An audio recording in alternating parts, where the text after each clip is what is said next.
Hi, my name is Maggie and I'm one thankful human being. When I was 4 years old, my mom brought us, me and my three sisters, to La Crescenta from Chicago. My mom and my dad, it just didn't work out. She would drink, in order to cope. When I became 16 years old, one of the girls was having a party at her house. That's where I had my first drink. I absolutely loved the feeling of being out of control. It was just like, and to this day, I remember that. I remember that day, I remember the feeling.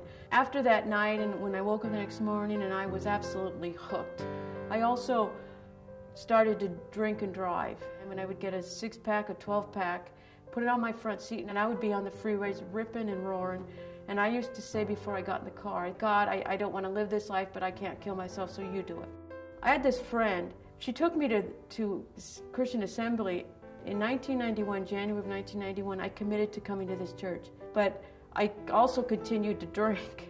I wasn't willing, nor did I want to give up my alcohol because it was, to me, it was my best friend. It had become my best friend. So I got 2 DUIs while I was working here, and the church was very loving, very supportive. And so I ended up going to a rehab. I was drunk the next day.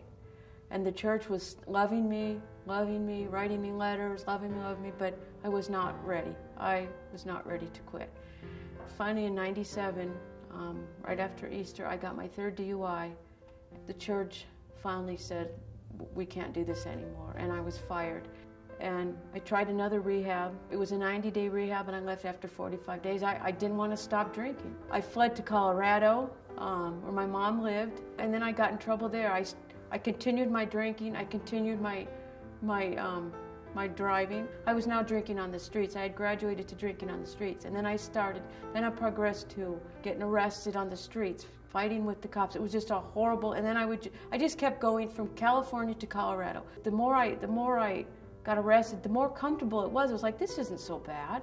I got arrested in downtown LA again. This time, I went from county jail to prison.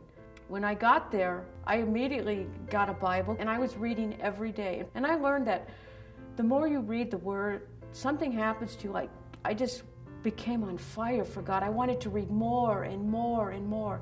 When I was getting ready to parole from that institution, I really had no intention of staying sober or getting my life back. But I think I had spent so much time with God in the Word every single day, that when I got out, my thinking's changed. I no longer wanted to throw my life away. I realized that there is something to live for. God has been incredible. Even though I was doing all the wrong things, I was still talking to God, and He still protected me, and He still saved me, which is mind-boggling to me. He still was there for me every step of the way. I used to think that people were powerful, but today I realize, and it's taken a long road, but today I realize people aren't powerful, God's powerful. He's the one that is the ultimate healer. I am thankful because I have a relationship with my God, and I know He loves me today. Each time that I feel like, I'm going to drink or something, I just lean on God.